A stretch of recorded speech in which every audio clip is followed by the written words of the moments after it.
எங்களுக்கு தந்திரிக்கார் பாருங்க be part கொஸ்டின்ல ஒரு அட்டவணை வந்து தந்திரிக்கார் பி பார்ட் கொஸ்டின்ல ஒரு அட்டவணை ரைட் என்ன அட்டவணை என்பதை பார்ப்போம் பி பார்ட் கொஸ்டின்ல ஒரு சார்ட் தந்திரிக்கார் மாணவன் விச்சுள்ளின் வெவ்வேறு சுமைகளை தொங்கவிட்டு விச்சுள்ளின் ஒத்த நீளம் எல் அளவிடப்பட்டது இதன் போது பெறப்பட்ட வாசிப்புகள் கீழே தரப்பட்டுள்ளது பாருங்களேன் இப்போ மாணவன் என்ன செய்கிறார் அப்படி என்றால் இந்த விச்சுள்ற கீழ்முனையில ஒரு திணிவை இணைக்கிறார் திணிவை இணைச்சோன்னு எங்களுக்கு தெரியும் விச்சுள்ற நீளம் என்ன செய்யுது திணிவை இணைக்க விச்சுள்ற நீளம் என்ன செய்யுது கூடுது அப்போ திணிவை இணைக்க விச்சுள்ற நீளம் கூடுது ஸோ அப்போ இவர் என்ன செய்யறா திணிவை மாற்ற நீளம் கூடும் தானே அதன் அட்டவணையில் காட்டுகிறார் மாணவன் விச்சுள்ளில் வெவ்வேறு சுமைகளை தொங்கவிட்டு விச்சுள்ளின் ஒத்த நீளம் எல் அளவிடப்பட்டது இதன் போது பெறப்பட்ட வாசிப்பு காட்டப்பட்டிருக்கு சொல்றார் அப்போ நான் வந்து எல்லை மாற்றி என்ன செய்கிறேன் எல்லை மாற்றி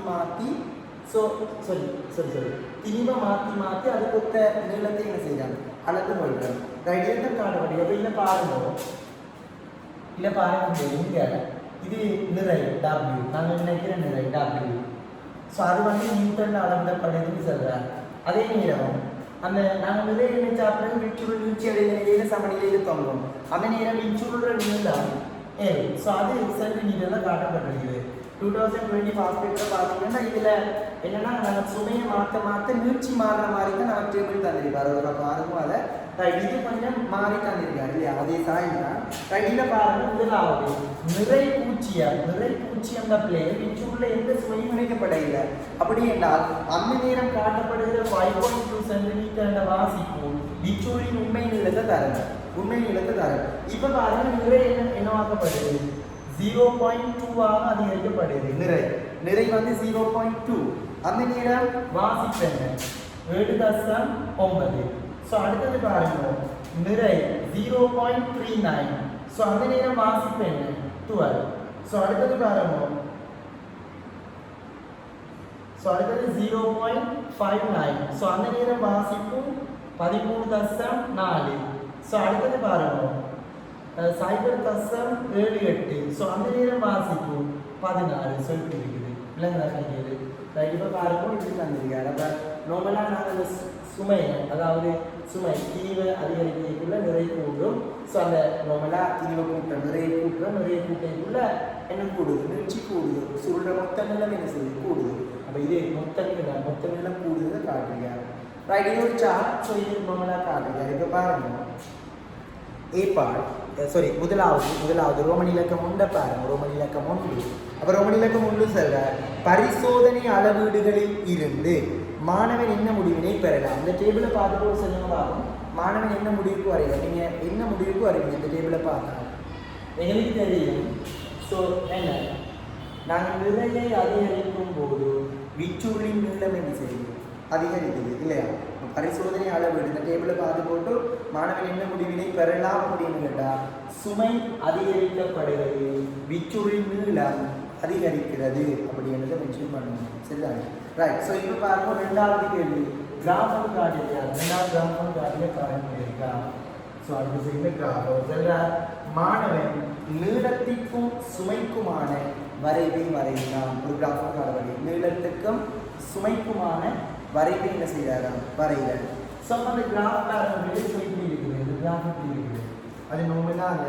கொஞ்சம் தெளிவற்றதாக இருக்கும் ஒரு அது போல ஒரிஜினல் பேப்பரில் பரவாயில்லை நோம்புனா கொஞ்சம் தெளிவற்றதாக தான் இருக்கும் அதில் பாருங்கள் இப்படி இதில் ஒரு ப்ளஸ் மார்க் இருக்கும் முதலாவது ப்ளஸ் மார்க் கூட இதில் இருக்கும் அந்த ப்ளஸ் மார்க் பாருங்க இந்த இடத்துல 5 தாண்டி இருக்குது ஆனால் வைப்பெருமானம் 0 இந்த பெருமானம் ஒரு 5 தாண்டி இருக்குது அப்போ இந்த டேபிள் பண்ணி செல்லும் 5.2 என்ற புள்ளி தான் அது அப்படின்னா அந்த 5.2 இதில் மென்ஷன் பண்ணப்பட்டிருக்குன்னா இது என்ன நீளம் சென்டிமீட்டரில் சொல்லப்படுது ஸோ இது வந்து நிறை நியூட்டனில் அளவிடப்படுது இப்போ ரெண்டாவது புள்ளியை பாருங்க ரெண்டாவது செவ்வி ஒரு மார்க்கம் இருக்கும் அந்த மார்க்கம் 8க்கு முன்னே இருக்குது அப்போ 8க்கு முன்னே இருக்குதுன்னா 7.9 ஸோ அப்போ இந்த பெருமானம் 0.2 ஸோ அடுத்தது பாருங்க அடுத்தது இங்கே இருக்குது ஸோ இந்த இடம் இங்கே இருக்குது இந்த இடம் இப்போ இந்த இடம் என்றால் 12 ஸோ அப்போ இது 0.59 அப்படின்ட்டு வரும் 0.59 அப்படின்னு சொல்லி வரும் ரைட் 0.59 அப்படின்னு சொல்லி வரும் சரியா ரைட் இப்போ பாருங்க ஸோ அடுத்த பாயிண்ட் பாருங்க இங்கே இருக்கிற பாயிண்ட் வந்து இது 13 தாண்டி இருக்குது ஸோ அப்போ 13.4 ஸோ அதுக்குரிய வைப்புள்ளி பாருங்க 0.6 இருக்குது ரைட் ஸோ அடுத்தது பாருங்க இங்கே இருக்குது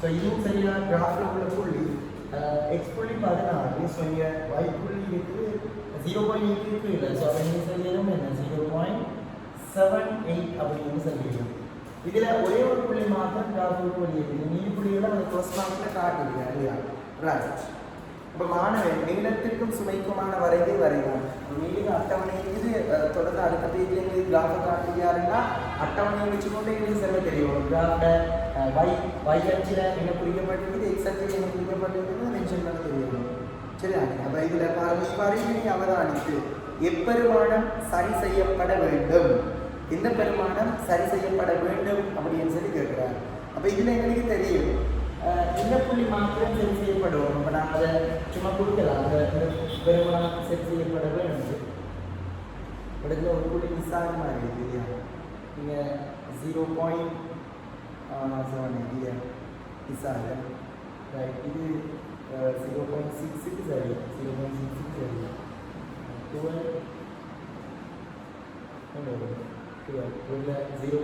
ஆகுது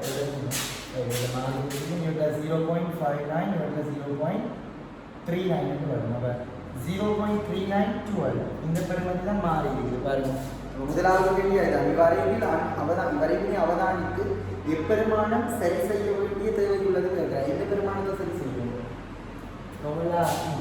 அதாவது நிறையின் வாசிப்பு 0.39 நியூட்டன் ஸோ இதை தான் சரி செய்யணும் அப்போ எந்த பெருமானம் இருக்கிறதால நிறையின் வாசிப்பு 0.39 அப்படின்னு கொடுக்கலாம் சிக்கல் இல்லை ரைட் அடுத்தது கேட்கிறார் விசை மாறிலி கேயினை காண்க அப்படின்னு சொல்றார் ஸோ அடுத்தது சொல்றார் விசை மாறிலி கேயை கண்டுபிடிக்கலாம் முதலாவது விசை மாறிலியை நாங்கள் கண்டுபிடிக்கணும் இப்போ எங்களுக்கு தெரியும் முதலாவது பிரச்சனை என்ன நார்மலாக இந்த ஹூக்கிங் விதி சொன்னேன் F is equal kx அல்லது F is equal ke என்று படிக்கிறீங்க ஹூக்கிங் விதி நார்மலாக இந்த ஹூக்கிங் விதி இந்த சமன்பாட்டுக்கும் இந்த கிராஃபுக்கும் ஒரு தொடர்பு இருக்குது இப்போ இதில் பாருங்க என்ன நடக்குது இங்கே நார்மலாக ஹூக்கிங் விதியில் நீட்சி கூட கூட விசை கூடுற மாதிரி தான் இந்த சமன்பாடு இருக்குது இல்லை இப்போ இங்கே என்ன நடக்குது நாங்கள் இந்த விசையை கூட்டைக்குள்ள அதாவது நிறைய சுமையில நிறைய கூட்ட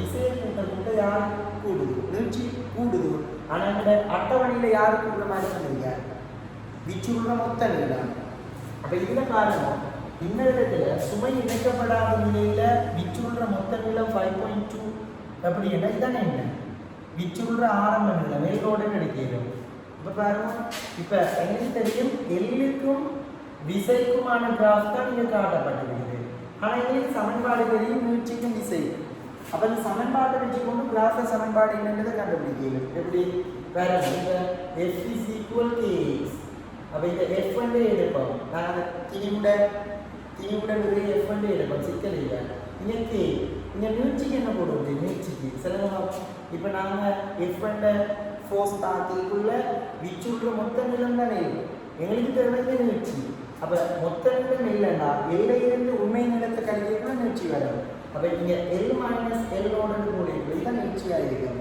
அப்போ இந்த சமன்பாடு காரணம் அப்போ எக்ஸ் சமன் K into L minus K into L naught so இதுதான் இந்த சமன்பாட்டு வடிவத்தை ஒருத்தர் தான் இந்த கிராஃப் ஸோ அப்போ இந்த கிராஃப் சமன்பாடு என்ன சொல்லிடும் F is equal K into L minus K into L naught அப்போ இதில் கே என்பது என்ன கே என்பது இப்படியே படிக்கிறேன் எல் என்பது பாருங்க எக்ஸ் பெருமதியை குறிக்குது இங்கே எஃப் என்றது y பெருமதி இந்த மைனஸ் கே எல்னோடது சி இப்போ y சமன் mx மைனஸ் சி என்ற வடிவம் தான் பாருங்க நான் அந்த y அச்சை இதுக்கு கீழே நீட்டிக்குள்ள இந்த நீர் போட்டு இப்படி நீட்டிக்குள்ள மைனஸ் சி தான் அப்போ y சமன் mx மைனஸ் சி வடிவம் அப்போ இந்த வடிவத்தில் பாருங்க கே என்பது என்ன ஆகுது கே என்பது என்ன ஆகுது கே என்பது படிக்கிறது அப்போ படிக்கிறத கண்டுபிடிக்கணும் நார்மலாக என்னோட ஃபிசிக்ஸில் ஸ்ட்ரக்சர் பார்ட்டில் நாங்கள் ஒரு கிராஃபை தந்து போட்டு படிக்கிறேன்னு துணியை சொன்னால் நாங்கள் படிக்கணும் துணியத்துக்கு என்ன செய்வோம் கிராஃபில் மேல் முனையிலிருந்து பார்த்து கொண்டு வருவோம் ஒரு பொருந்தின புள்ளி ஒன்று இருக்கும் இல்லையா? மேலேயும் பார்த்து கொண்டு வரதுக்குள்ள கண்டிப்பாக ஏதோ ஒரு பொருந்தின புள்ளி ஒன்று இருக்கும். அதே மாதிரி கீழேயும் பார்த்து கொண்டு வரதுக்குள்ள ஏதோ ஒரு இடத்துல சரியாக பொருந்தின புள்ளி ஒன்று இருக்கும் இல்லையா? அப்போ அந்த புள்ளிகள் பாருங்க, கீழ் அமைப்பில் இருந்து மேல் அமைப்பிலையும் பார்த்து கொண்டு வரைக்குள்ள பொருந்தின புள்ளியை தெரிய செய்யணும். நம்மளா படித்திறன் வாங்கி ஏதாவது 2 புள்ளியை வச்சுக்கொண்டு காணுவோம், சிக்கல் இல்லை. ஆனால் எங்களோட ஃபிசிக்ஸில் நம்மளாக கிராஃபை கற்றுக்கொண்டு படித்திறன் புள்ளியை சொல்லிக்குள்ள நாங்கள் என்ன செய்ய மாட்டோம், நேர்கோட்டு கிராஃப்னா மேல் அமைப்பில் இருந்து பார்ப்போம். நேர்கோட்டு கிராஃப் என்றால் பாருங்க, மேல் அமைப்பிலிருந்து பார்ப்போம். மேல் அமைப்பிலிருந்து பார்க்கறதுக்கு ஒரு பொருந்தின புள்ளி வரும். கீழ் அமைப்பிலிருந்து பார்க்கறது சரியாக பொருந்தின மாதிரி வரைக்குள்ள சரியாக ஒரு என்ன எக்ஸ் வாய் பொறுத்த ஒரு பொருந்தின புள்ளி வரும். அந்த 2 புள்ளியை ஆளுநர் வச்சுக்கொண்டு தான் படிக்கணும்னு சொல்லுவோம் இல்லையா? இப்போ செல்லுங்க அதில் பொருந்தின மாதிரி ஒரு புள்ளி உண்டு. சொல்லுங்க, பொருந்தின மாதிரி ஒரு புள்ளி ஒன்று சொல்லுங்க பார்ப்போம். எப்படி வரும் சொல்லுங்க. என்ன வருது? 0.6 வருது. 6 இங்கே 0.06 கொஞ்சம் தெளிவில்லாமல் இருக்கும் பாருங்க. அப்போ இது ஒரு ஆளுநர். ஸோ இந்த இடத்துல செல்லுங்க பார்ப்போம். இந்த இடத்துல எப்படி வரும் சொல்லுங்க. இந்த இடத்துல 15.4. ஸோ இங்கே சொல்லுங்க பொருந்தின புள்ளி 4 சொல்லுங்க. 15.4, 0.74 வரும்.